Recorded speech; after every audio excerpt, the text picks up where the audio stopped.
In the first decade of the new millennium, Dane Cook was one of the defining voices in stand-up, having released the best-selling comedy album in 28 years by 2006, and also being one of the first comics to build a fan base using a personal web page and a new social media platform known as MySpace. And just like MySpace, Dane Cook continues to enjoy global popularity and immense social media relevancy. At least I think that's true, right? I sort of stopped taking in new memories at 2007 after a particularly embarrassing community theater performance of Aida, where I attempted the solo of a traditional African dance. I really thought those Zumba workout tapes were culturally authentic. Actually, no. Upon further research, it seems present-day Dane Cook has not enjoyed the same level of notoriety that he did in the early aughts. But that's not to say people don't still speak about him on the internet. In fact, Dane is still trying his best to keep up with the times over on TikTok, where he is slightly less well known for his hilarious frat brother brand of comedy, and more for his recent marriage to a woman 26 years younger, who he met when she was only 15 and began to date immediately after she turned 18. That may not technically be illegal, but it still raises some important questions, so I feel the criticism is valid. Sort of like how I didn't technically drown anybody at that pool party, but I definitely thought when people were raising their hands over their head, they were asking me to replay YMCA by the Village People, and now I can't get hired to be a lifeguard anywhere.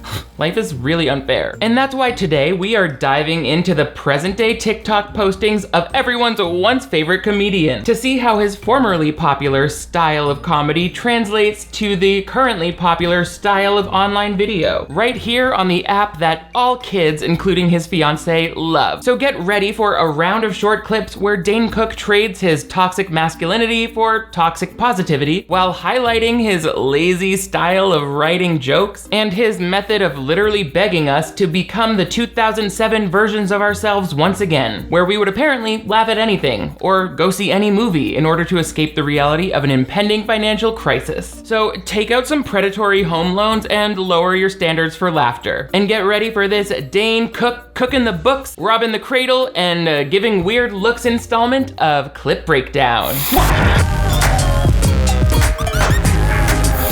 Hello television viewers, my name is Nick. Thank you so much for joining me once again on my channel for another installment of Clip Breakdown. This is the playlist where we dive into our favorite movies, TV movies, and other such content here on the web, and we rip it apart like the set of a comedy person that we are heckling, and we look at each individual clip and determine if this is a laugh riot or a lose the audience type of situation. And nobody has lost their audience quite like Dane Cook. Granted, he's still a working comedian.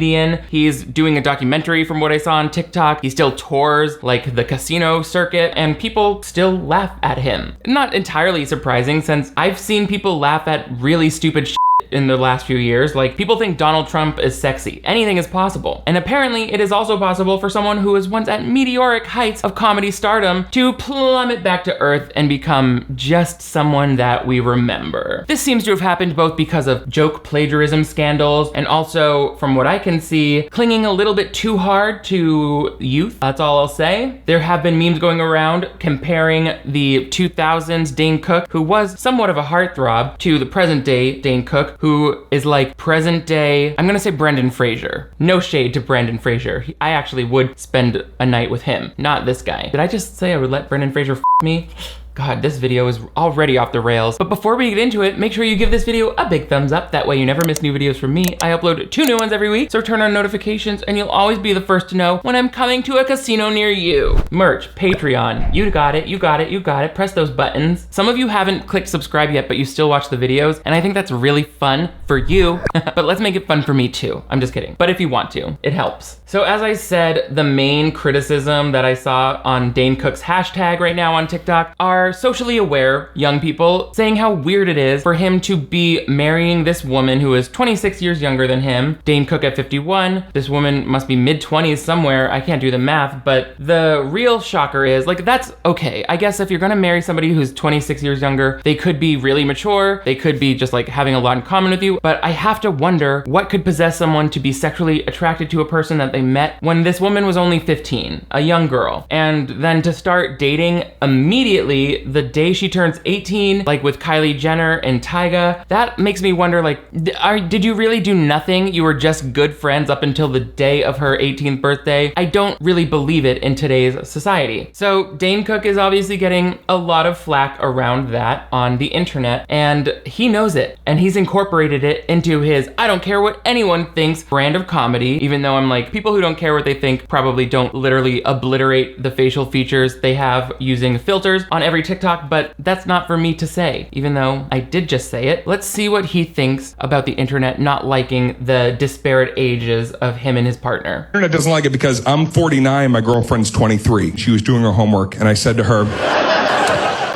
bedtime soon, Betty. Let's talk before bed. Let's talk before bed. Dane, you sound ridiculous. The proper term is Betty bye, and you really want to use authentic baby talk with your child bride in order to solidify that parental trauma bond. Just remember, the way you speak to your concubine now is the way she'll speak to you when your brain starts to dissolve in 5 to 7 years, assuming she doesn't have a breakthrough with her therapist and leave before then. And also, I would lose the part of the joke about her doing homework, since that's gonna become all too real once your visiting nurse teaches her how to chisel the buildup off of your foreskin every night. But anyway, he doesn't care that he has a young underage girl living in his pants. That's funny. That's fodder for comedy. She said, I love you so much. And then I got emotional, and I said, I'm so in love with you. And I never said that to a woman in my entire life. And she got even more touched by this. And then I got even a little sappier, and I said, where have you been all my life? And then I remembered she wasn't alive for the first 26 years of it. Wow, it really took the birth of an entirely new generation of people who weren't conscious for the downfall of your movie career before you could find a sexual partner. That's fun. It's like you're the plot of land where a 1970s dry cleaner used to be, with ground soil that's too saturated with carcinogens for a Walgreens to be built there for another 30 years. Or I guess you're like Cain from the Bible, if he were a cancerous field of dirt. We'll come right back to that, but first, thanks Scentbird, the sponsor of today's video. I've been traveling a fair amount this summer, and I've realized that there are 3 things that I need to remember: a travel pack of Q-tips, chewable Pepto-Bismol, but most importantly, a fragrance, and it has never been easier than with Scentbird. It's more than just a subscription service that lets me try new fragrances. It's like smelling the perspective of another artist. In short, Scentbird is giving me a new way to express myself by letting me choose a new designer fragrance to try every month for just $17. And it's not some beauty box subscription where you get what you get. You can choose the fragrance that you want. Perfumes, colognes, unisex options, which to me, a perfume or a cologne is the same thing. You get a 30-day supply. I find that these last even longer than 30 days. So whether you're using them to keep a fragrance in your car, in your bag, in your gym locker, or you just want to try a new fragrance for a full month before committing to a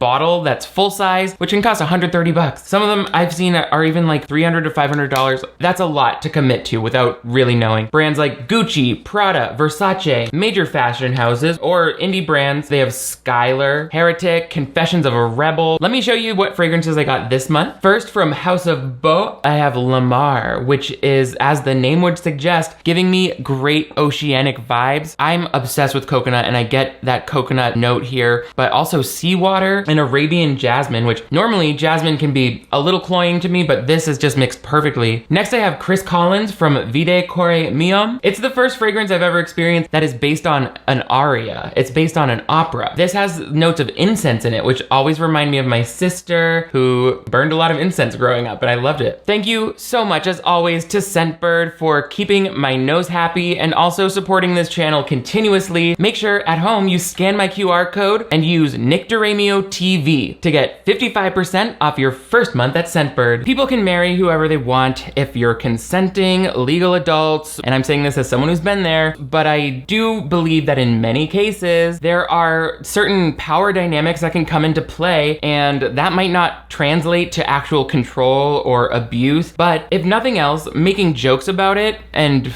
like totally ignoring all criticism of it does help solidify this culture that has been present around the globe, where youth equals beauty beauty when it comes to women, and then age equals maturity and distinguished and handsomeness when it comes to men. Men get better when they age, women are only valuable before they age. And I mean, we saw that in the US through the golden age of Hollywood, where these old Hollywood producers would make it big, or these actors would make it big in old age, like John Wayne, for example, heartthrob at age 40. But then his wife, who is the same age, is too old for him. So they get kicked out of the house, take the kids, have no skills to earn an income on their own, while the movie star trades up for a younger model. It's oppressive, it's sexism, and I don't love laughing about it with a group of people who are at the Metropolitan Hotel in Las Vegas, that's for sure. That led me to see some other TikToks that really reminded me how Dane Cook, looking back, was never that cool or funny. Like, this is toxic. I'm about to show you a clip from the 2008 Teen Choice Awards, right after Vanessa Hudgens had this nude photo scandal, called a scandal even though she was the victim of revenge P. But Disney still forced her to release a statement taking responsibility for it and saying she regretted ever taking the photos in the first place, which is not how we handle these types of things now. Certainly not the way Dane handled it back then. Can I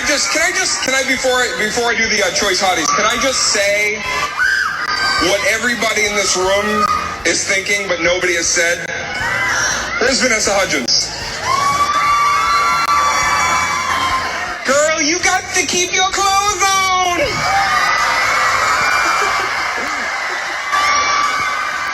Phones are for phone calls, girl! I doubt that entire theater full of teenage fans were thinking that, Dane. Maybe just the men who were still salty because Vanessa ignored their MySpace friend requests 3 times that month. You cannot tell me that 2008 was not the height of male privilege when a man could make millions of dollars and bring down the house with laughter using comedy that was just appropriating an accent and slut-shaming a woman who was 16 years his junior. Dane Cook, don't you ever tell somebody what they should or should not do with their clothes. You are wearing bootcut jeans. You have on a screen-printed tee from Express Men. It's also hypocritical to act like she's the only person who has nude photos. The only reason you're not in this situation is probably because anybody who has seen photographic evidence of your penis died within 7 days. And in that way, you're the one who really needs to keep their clothes on, girl. Those Abercrombie jeans may literally be the last line of defense against millennial extinction. The next thing you'll see on Dane Cook's TikTok is him reliving glory days, telling stories about being on movie sets, having bad auditions, or getting fired from comedy shows. Things that really play up the fact that he once was working a lot in Hollywood, and now he's working more like, Texas at the Alamo Theater or some Okay, hey, question. Hi, everybody. TikTok. Who wants to see Employee of the Month 2? If you're excited about it, if you're enthused about it, if you'd like to see that, then like this. Oh, that ended abruptly. Maybe the Chinese government shadow banned him real quick before he could rile up a fan base of low IQ Americans who make it possible for stupid ideas to happen in real life. They said, fool me once, shameful Trump presidency. Fool me twice, we sell your IP addresses to North Korea. It kind of looks like Dane Cook's 20-something live-in TikTok coach / fiance told him that he might be able to get a sequel made if he garnered enough social media support to prove to studios that it was a commercially viable idea. Of course, he went about it in the most Gen X of ways by making one single video where he was like, hello TikTok, like my status if you would like to see Employee of the Month 2, and pledge to then find an open movie theater in your area and spend $14 to sit through it. I will take all of your TikTok likes and show them to Hollywood and prove that I am still cool. Sorry, Dame Cock, not for me. I wouldn't even know what's going on in a sequel because I never saw Employee of the Month 1. And I'm not going to subscribe to a premium channel like HBO has-beens for one single screening. I mean, I could ask my straight cousins if they liked the movie, but unfortunately I don't really respect their opinions. Good luck though. Maybe try Kickstarter or turn it into a short film. You got it. Since his marriage in particularly, I have seen a few more memes going around about how Dane Cook used to look like this and now he looks like this. I'm not totally here for comparing people's former looks to their present day looks, but I am here for people who try to defend themselves against that harassment in the worst way possible, while thinking it's a serve. He does Q&As sometimes, and I think people get a little spicy in those questions by giving him some flack. Let's see him give some advice to a fan who may be bullying. We don't know. Gen Z is good like that. Best response to "you are ugly," I'd say that makes me sad because sometimes I feel ugly, and that hurts. But then I just think of you. Oh God, I can tell from that self-satisfied smile that really was his best response. Baby boy, no, don't try to think of something right on the spot there in your kitchen. And also maybe don't open your comeback by divulging how much the roast actually hurt you and affected your mental health. It starts to feel like a lot less of a serve when you're like, You're disrespecting a future U.S. Army soldier. But Dane Cook is relatable on TikTok, and that's what really matters. For example, if you have a young girl wife who does your dishes, you might love this scare prank. I think it's time to scare Kelsey. You ready? Let's go. Oh my god, that's good. That's really so much.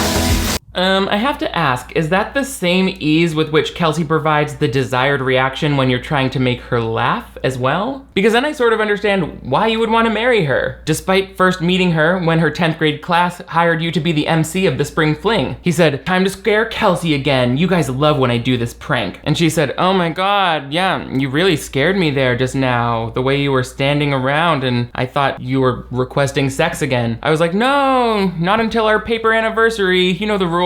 I feel like most people who are fluent in TikTok would know that wasn't a good reaction to the point where you should post it. Try and scare her a little bit more. You just walked into a room. Why would that scare her? What are you doing over there? I mean, aside from keeping it tight with your workout advice, I really thought this was about to be a funny joke.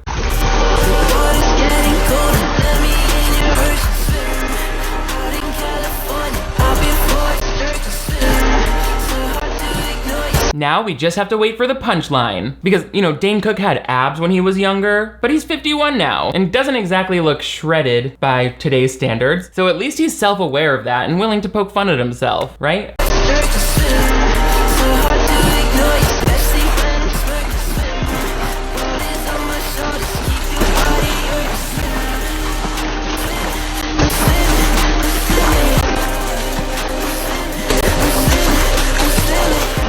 Okay, he's showing us some fitness data, and then the caption says, 500 calorie burn in 23 minutes and I never miss a day in the water. Body changing workout. Hashtag fitness, hashtag athlete. How was he trying to change his body? To look more like a hobbit on a snorkeling excursion to see the coral reef during a cruise? I think he thinks he's actually giving us fitness advice right now. But there's still more. Maybe this is just really is a joke with a slow burn.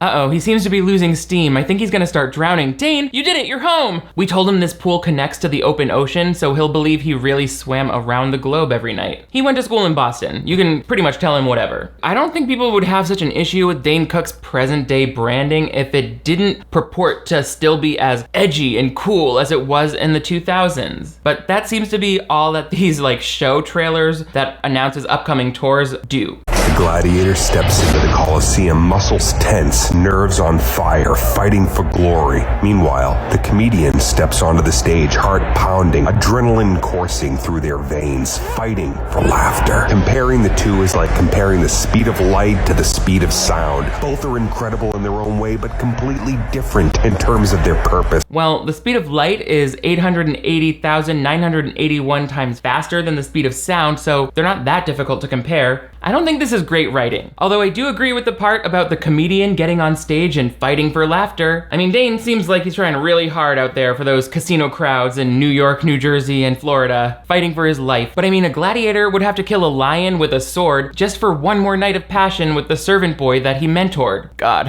I wish I had my twink days back in ancient Rome, and not when this guy was telling jokes at the MTV Movie Awards all the time. Jesus, what luck. I also like that wet spot on the floor where he must have pissed himself trying to walk out of the elevator looking cool. I don't know who's laughing at Dane Cook, but clearly people who believe someone just like owned the libs when they raised their eyebrow, because none of this is funny, but you would swear they think it is. If the Bomb Squad wants to see Above It All, where do we go see that? I am talking with distributors that want to put it out globally through other channels, but for now it's just my website. If Netflix wanted to air it or put it in there, you wouldn't do it?